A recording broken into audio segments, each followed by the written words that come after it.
ISF এর একজন না যেন টাকা পায় তার ব্যবস্থা আমাদের তৃণমূল কংগ্রেসকে করতে হবে। আমাদের এই ভাঙড় থেকে 3টে অঞ্চল আমরা হেরে গিয়েছিলাম, আমাদের সরকার সেই 3টে অঞ্চলের ঘরটাকে পুরোপুরি বন্ধ করে দিয়েছে। দাদার খাবে আর মামার গাইবে, বলবে ওটা মমতা বন্দ্যোপাধ্যায়ের বাবার টাকা। মমতা বন্দ্যোপাধ্যায় সরকার টাকা দেবে আর তার মা মাসে নিয়ে এই চালতাবেড়িয়া শানপুকুরের কিছু সমাজ বিরোধী তারা টানাটানি করবে। আমরা বলছি টাকা আমরা বন্ধ করে দিয়েছি, যদি হিম্মত থাকে বাপের বেটা হও সেই টাকা নিয়ে নাও, দেখি কত বাপের বেটা আছো তোমরা। আগামী দিনেও আমি পরিষ্কার বলি, আমাদের এই অঞ্চলে সিএমআরতে যে নাম এসছে, আমি প্রত্যেকটা নেতার কাছে অনুরোধ করব, আইএসএফ এর একজন না যেন টাকা পায় তার ব্যবস্থা আমাদের তৃণমূল কংগ্রেসকে করতে হবে। পরবর্তীকালে কৃষক বন্ধু লক্ষ্মীর ভান্ডার টাকা পাচ্ছেন, দেখা যাবে সেটা। কারণ এই টাকা কেন্দ্রের বিজেপি সরকার দিচ্ছে না, এই টাকা নওশাদ আব্বাসের মতো দালালরা দেয় না, এই টাকা মমতা বন্দ্যোপাধ্যায় তার রাজস্ব কোটা থেকে বাংলার গরিব মানুষের হাতে পৌঁছে দিচ্ছে, বাংলার মানুষের মুখে হাসি ফোটাচ্ছে। আমি একটা ছোট্ট উদাহরণ আপনাদের বলি, আপনারা নিশ্চিতভাবে বুঝতে পাবেন। একটা বাড়িতে ধরুন 4 জন লোক, একজন শাশুড়ি, একজন শ্বশুর, একজন ছেলে, একজন বউ। বৌমাটা পাচ্ছে 1,500 টাকা, ছেলে যদি 21 থেকে 40 বছর বয়স হয় সে পাচ্ছে 1,500 টাকা, শাশুড়ি যদি বার্ধক্য ভাতা পায় সে পাচ্ছে 1,500 টাকা, শ্বশুর যদি বার্ধক্য হয় সে পাচ্ছে 1,500 টাকা। তাহলে 4 জন 6,000 টাকা মাসে পাচ্ছে। যদি তাদের জমি থাকে 10,000 টাকা কৃষক বন্ধু পাচ্ছে, বিনা পয়সায় রেশন পাচ্ছে, 5 লক্ষ টাকার স্বাস্থ্যসাথীর কার্ড, চিকিৎসা পাচ্ছে, ছেলে মেয়েরা বিনা পয়সায় স্কুলে যেতে পারছে, তাদের মিড ডে মিল, তাদের জামা কিনে দেওয়া, তাদের জুতো কিনে দেওয়া, তাদের বই কিনে দেওয়া, তাদের স্টাইপেন্ড দেওয়া, তাদের স্কলারশিপ দেওয়া, সেই ব্যবস্থা সরকার করছে। কেউ যদি 9 10 পড়ে তার জন্য সবুজ সাথী সাইকেল, কেউ যদি 11 12 পড়ে তার জন্য 10,000 টাকা মোবাইল কেনার জন্য, কেউ যদি উচ্চশিক্ষায় শিক্ষিত হয় তার জন্য স্টুডেন্ট ক্রেডিট কার্ড আজ আমাদের সরকার মমতা বন্দ্যোপাধ্যায় দিচ্ছে। আমরা তো দেখি এই ভাঙড়ে ক্যানিয়ে এক একটা বাড়ি 6 জন 8 জন 10 জন করে মেম্বার, এক একটা বাড়িতে 3 জন 4 জন করে লক্ষ্মীর ভান্ডার পায়, এক একটা বাড়িতে 3 জন 4 জন করে কৃষক বন্ধু পায়, এক একটা বাড়িতে 3 জন 4 জন 5 জন ছেলে মেয়ে তারা স্টাইপেন্ড বা স্কলারশিপ পায়। এটা মমতা বন্দ্যোপাধ্যায় দিচ্ছে। আমার হিন্দু ভাই বোনেরা পূজা করবে তার জন্য 1,10,000 টাকা, মুসলমান ভাই বোনেরা তাদের ঈদগাহ মাঠের জন্য সরকার কোটি কোটি টাকা দিচ্ছে। অন্যদিকে হিন্দু ভাই বোনেদের মন্দির করার জন্য সরকার কোটি কোটি টাকা দেয়। আবার মুসলমান ভাই বোনেদের ফুরপুরা শরীফ, গাজী বাবার মাজার, বিষ্ণুপুর পীরতলার মাজার থেকে শুরু করে সেই মাজারের বিউটিফিকেশনের জন্য সরকার কোটি কোটি টাকা দিচ্ছে। আর একদিকে হিন্দু ভাই বোনেদের বান্ডিং ঘাটের জন্য, শ্মশান ঘাটের জন্য মমতা বন্দ্যোপাধ্যায় অর্থের ব্যবস্থা করছেন। অন্যদিকে আমাদের সংখ্যালঘু মুসলমানদের বিভিন্ন ঈদগার জন্য টাকা দিচ্ছে। আজকের আলিয়া বিশ্ববিদ্যালয়ের জন্য টাকা শাখা খুলছে, আজকের মুসলমানদের জন্য 3টে হস্তা তৈরি করেছেন, আজ মুসলমানদের জন্য ঐক্যশ্রী প্রকল্প চালু করেছেন, যেটা একদিকে হিন্দু আর একদিকে মুসলমান, আর একদিকে খ্রিস্টান, আর একদিকে আদিবাসী। আমাদের সরকার আজ মমতা বন্দ্যোপাধ্যায় বিভিন্ন ভাবে মানুষের পাশে দাঁড়িয়েছেন। আমি তাই আমাদের প্রাণগঞ্জ অঞ্চলের সর্বস্তরের তৃণমূল কংগ্রেসের কর্মীদের অনুরোধ করব, প্রাণগঞ্জ একাই পরে এই নৌসাদের খোল নলচেটা পাল্টে দিতে, এটা আমার অন্তত সেই আত্মবিশ্বাস আছে। যে অঞ্চল 13,000 ভোটে লিড নেয় লোকসভায়, আমরা দেখেছি অনেক বিধানসভা 5,000 ভোটে জিততে পারে না, অনেক বিধানসভা 10,000 ভোটে জিততে পারে না। আর ভাঙড়ের প্রাণগঞ্জ অঞ্চল একাই 12,692 ভোটে লিড দেয়, এটাই হচ্ছে সবচাইতে বড় পাওনা। আর প্রাণগঞ্জ অঞ্চলের মা বোনেদের তো আমি ধন্যবাদ জানাবো, যেভাবে আপনারা প্রতিটা মিছিল মিটিংয়ে ঐক্যবদ্ধভাবে যেভাবে কাজ করেন, আমি তার জন্য আপনাদের কৃতজ্ঞতা জানাই। এই অঞ্চলে যারা আইএসএফ এর নেতা আছে, একজন সমাজ বিরোধী খুনি একজন আছে, তার নাম করতে আমার কি না হয়? জিজ্ঞাসা করবেন তো। এই অঞ্চল থেকে 2021 সালে 4000-এর বেশি ভোটে লিড দিয়েছিল আইএসএফ। বলুন 5 বছরে এই নওশাদ সিদ্দিকী প্রাণগঞ্জের 1 ফুট যদি রাস্তা করে থাকে, একটা ব্রিজ যদি করে থাকে, একটা কালভার্ট যদি করে থাকে, তাহলে আমি 100 হাত নাক থাকিয়ে চলে যাব। করতে পারিনি। শুধুমাত্র মানুষকে বোকা বানিয়ে এখানে মানুষের কাছে ভোট নেওয়া। নওশাদ সিদ্দিকীকে জিজ্ঞাসা করুন, উনি যে ফুরপুরা শরীফে বসবাস করে, সেই বিধানসভার নাম হচ্ছে জাঙ্গিপাড়া। আমি গত 3 দিন আগে একটা রেজাল্ট দেখছিলাম, উনি যে বুথে বসবাস করে সেখানে 137 ভোটে হেরেছে। যে অঞ্চলে বসবাস করে সেই অঞ্চল হেরেছে, যে ব্লকে বসবাস করে সেই ব্লক হেরেছে। আর জাঙ্গিপাড়া বিধানসভা 13টা অঞ্চল, গোটায় জাঙ্গিপাড়া বিধানসভা 13টা অঞ্চলে মাত্র 4000 ভোট পেয়েছে। বিজেপি পেয়েছে 66,000, তৃণমূল কংগ্রেস পেয়েছে 1 লক্ষের বেশি।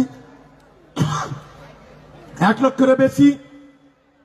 যে নিজের জন্মস্থানে 4000 ভোট পায়, তার লজ্জা থাকা উচিত।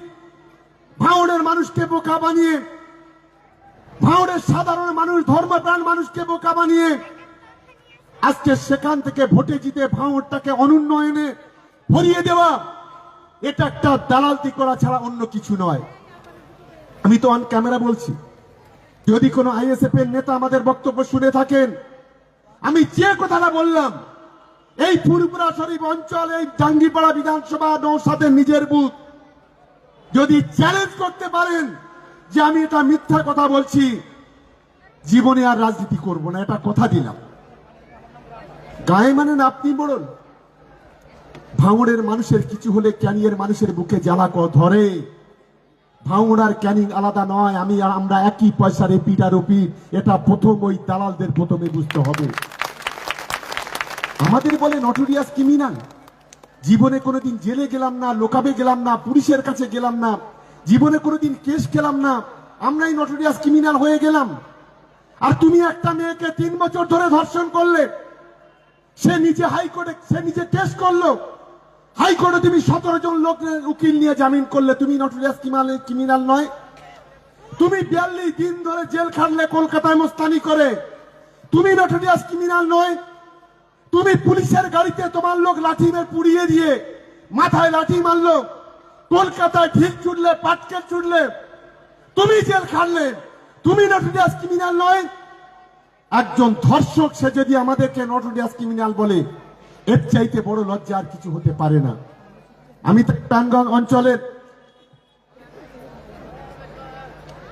সর্বস্তরের নেতৃত্বের অনুরোধ করব, আমি যে কথাগুলো আজকের এখানে বলে যাচ্ছি, একটা কথা যদি মিথ্যে কথা বলি, আমি চ্যালেঞ্জ করে বলছি আপনারা তৃণমূল কংগ্রেসকে ভোট দেবেন না। আর যদি প্রতিটা সত্য কথা বলি, প্রাণগঞ্জের 100% ভোট তৃণমূল কংগ্রেসকে দেওয়া উচিত বলে আমি অন্তত মনে করি। ভাঙড়ের উন্নয়নের স্বার্থে, আপনার সন্তানকে মানুষের মতো মানুষ করার স্বার্থে কি শেখাবেন আপনার সন্তানকে? ধর্মীয় মৌলবাদী, ধর্মীয় সাম্প্রদায়িকতা, হিন্দু মুসলমানের বিভাজন, জাতপাতের দাঙ্গা। যারা আজকে জাতপাতের ভাগের কথা বলেন, যারা ধর্ম বর্ণের বিভাজনের কথা বলেন, যারা হিন্দু মুসলমানের দাঙ্গার কথা বলেন, সেই কাপুরুষদের সঙ্গে থাকবেন নাকি অভিষেক বন্দ্যোপাধ্যায়, মমতা বন্দ্যোপাধ্যায়ের সঙ্গে থাকবেন, তৃণমূল কংগ্রেসের সঙ্গে থাকবেন? এই বিষয়টাকে আপনাদের মাথায় রাখতে হবে। আজকে বিরোধীরা দিশাহারা, আজকে তাদের কোনো অস্তিত্ব নেই। আজ গোটা বাংলায় তৃণমূল কংগ্রেস, গোটা বাংলা জুড়ে জয়ধ্বনি উঠছে মমতা বন্দ্যোপাধ্যায়, অভিষেক বন্দ্যোপাধ্যায়ের নামে। কারণ বাংলার মানুষের মুখে যদি কেউ হাসি ফোটায়, তার নাম হচ্ছে মমতা বন্দ্যোপাধ্যায়। এটা আমাদের প্রথম তৃণমূল কংগ্রেসের কর্মীদের বুঝতে হবে। তাই প্রাণগঞ্জ অঞ্চলের নেতাদের কাছে অনুরোধ করব, ইতিমধ্যে পিডব্লিউএল এর ঘরের টাকাটা পৌঁছে গেছে। দয়া করে অনুরোধ করে আমাদের কোন বুথ সভাপতি, পঞ্চায়েত মেম্বার কিংবা কোন নেতা একটা গরিব মানুষের কাছে 5 টাকা নেবেন না। যদি নেন, 24 ঘন্টার মধ্যে তার প্রশাসনিক এবং পার্টিগত ব্যবস্থা হবে। এই টাকা শওকত মোল্লার বাপের টাকা নয়, আপনার বাপের টাকা নয়, এই টাকা মমতা বন্দ্যোপাধ্যায় সেই গরিব মানুষটাকে দিয়েছে, এটা মনে রাখবেন। আর সিএমআর থেকে যে ঘর এসছে সেই ঘর একবার ছাড়াই বাছাই করে তৃণমূল কংগ্রেসের কর্মীরা পাবে, এটা তাদের অধিকার, এটা কিন্তু আপনারা মাথায় রাখবেন। ওই দালালদের অধিকার নেই যারা প্রতিদিন মমতা বন্দ্যোপাধ্যায়কে মামাসি তুলে গালাগালি করে, অভিষেক বন্দ্যোপাধ্যায়কে মামাসি তুলে গালাগালি করে। আচ্ছা, তাই আমি সকলকে অনুরোধ করব, মাইক বাইরে নেই, আমি সকলকে অনুরোধ করতে চাই, আপনারা 15 তারিখে সর্বশক্তি যে মহামিছিল 1 লক্ষ মানুষের জমায়েত আমরা করব, এটা হচ্ছে আমাদের টার্গেট। এই দুটো বিধানসভা থেকে, প্রাণগঞ্জ অঞ্চল থেকে মহিলা পুরুষ মিলিয়ে 6000, বাসন্তী হাইওয়ে বেলা 2টোর মধ্যে উঠতে হবে। তার জন্য যা যা প্রস্তুতি নেওয়ার সর্বশক্তি দিয়ে আপনারা প্রস্তুতি নেবেন, এটা এই অনুরোধ আপনাদের কাছে রেখে দলের পক্ষ থেকে সকলকে অভিনন্দন, ভালোবাসা, সালাম, নমস্কার, প্রণাম জানিয়ে আমার বক্তব্য শেষ করছি। জয় হিন্দ, বন্দে মাতরম, তৃণমূল কংগ্রেস জিন্দাবাদ, মমতা বন্দ্যোপাধ্যায় জিন্দাবাদ, অভিষেক বন্দ্যোপাধ্যায় জিন্দাবাদ। মা বোনেরা বলুন জয় বাংলা, জোরে বলতে হবে, এদিকে বলতে হবে জয় বাংলা। মমতা ব্যানার্জি, অভিষেক ব্যানার্জি, তৃণমূল কংগ্রেস। আগামী 15 তারিখে মহামিছিলে দলে দলে যোগ দিন। 15ই ফেব্রুয়ারি মহামিছিলে দলে দলে যোগ দিন। 15ই ফেব্রুয়ারি পাগলাহাট থেকে ঘটকপুকুর মহামিছিলে দলে দলে যোগ দিন। বন্দে মাতরম, তৃণমূল কংগ্রেস জিন্দাবাদ। প্রাণগঞ্জ অঞ্চল তৃণমূল কংগ্রেস লড়ছে, সাম্প্রদায়িক দাঙ্গাবাজের বিরুদ্ধে প্রাণগঞ্জ অঞ্চল তৃণমূল কংগ্রেস লড়ছে, ভাঙড় বিধানসভা তৃণমূল কংগ্রেস লড়ছে, ওই দাঙ্গাবাজের বিরুদ্ধে ভাঙড় বিধানসভা তৃণমূল কংগ্রেস লড়ছে। লড়াই লড়াই লড়াই চাই, লড়াই লড়াই লড়াই চাই। ভাঙড়ের মাটিতে আইএসএফ হুঁশিয়ার, ভাঙড়ের মাটিতে দাঙ্গাবাজরা হুঁশিয়ার। বন্দে মাতরম। ধন্যবাদ সকলকে। প্রত্যেকটা বুথের বুথ সভাপতি, পঞ্চায়েতের মেম্বাররা তাদের একটা তালিকা তৈরি করুন, তাদের কাছে কাগজপত্র নিন। ভোটের পরে, ভোটের আগে তাদের নাম এন্ট্রি হবে, আর 15ই আগস্ট থেকে তাদের 1500 করে টাকা তাদের ব্যাংকে পৌঁছাবে। এটাই মমতা বন্দ্যোপাধ্যায় সিদ্ধান্ত নিয়েছেন। যাদের কোনো জমি নেই, একদম যারা ভূমিহীন, আগে কৃষক বন্ধুতে আমরা একর প্রতি 10,000 টাকা পেতাম, পাই। যাদের 3 বিঘের কম আছে তারা পায় 4,000 টাকা। মমতা বন্দ্যোপাধ্যায় বললেন যাদের জমি আছে টাকা, যা তারা টাকা পাবে, আর জমি নেই তারা টাকা পাবে না। যাদের জমি একদম কিছু নেই তাদের জন্য এই বাজেটে 4,000 করে টাকা তাদের পরিবারের হাতে তুলে দেওয়া হবে। তাদের জন্য একটা নামের লিস্টও তৈরি হবে। আজকের আমাদের পার্শ্ব শিক্ষক আমাদের ঘরের ছেলেরা, সিভিক ভলেন্টিয়ার আমাদের ঘরের ছেলেরা, আমাদের ঘরের ছেলেরা আজকে green police, civic police, village police, আমাদের ঘরের মা বোনেরা আশা চাকরি করে, আমাদের ঘরের মা বোনেরা আইসিডিএস চাকরি করে। প্রত্যেকের 1,000 করে টাকা এই বাজেটে পাঠানো হয়েছে। এবং সবচেয়ে আশ্চর্যের বিষয়, যেদিন বাজেট ঘোষণা হলো তার পরের দিন মমতা বন্দ্যোপাধ্যায় বাংলা 2,42,00,000 মা বোনদের ব্যাংকে 1,500 করে টাকা তাদের ব্যাংকে পৌঁছে দিলেন। এর চাইতে আনন্দের আর কিছু হতে পারে না। 2,21,00,000 পেত, 20 লক্ষ মা বোনেরা অ্যাপ্লিকেশন করেছিল, তাদের জেলাতে রেজিস্ট্রেশন চলছে। আগামী 10-15 দিনের মধ্যে আশা করি আপনারা টাকা পেয়ে যাবেন, আপনাদের কোনো চিন্তা নেই। যারা বার্ধক্য ভাতা পান তারা 1,000 টাকা করে পেতেন। গতকাল চন্দ্রিমা ভট্টাচার্য ঘোষণা করেছে লক্ষ্মীর ভান্ডারের হারে বার্ধক্য ভাতা দেওয়া হবে, তার মানে 1,500 করে টাকা প্রত্যেকে পাবেন। এটা মমতা বন্দ্যোপাধ্যায় সরকার ঘোষণা করেছে। আমি তাই প্রাণগঞ্জ অঞ্চলের সর্বস্তরের তৃণমূল কংগ্রেসের কর্মীদের অনুরোধ, আগামী দিনে এই প্রাণগঞ্জ সহ গোটা ভাঙড়ের উন্নয়নটা করতে হবে। আগামী দিনে গরিব মানুষের ঘর পৌঁছে দিতে হবে।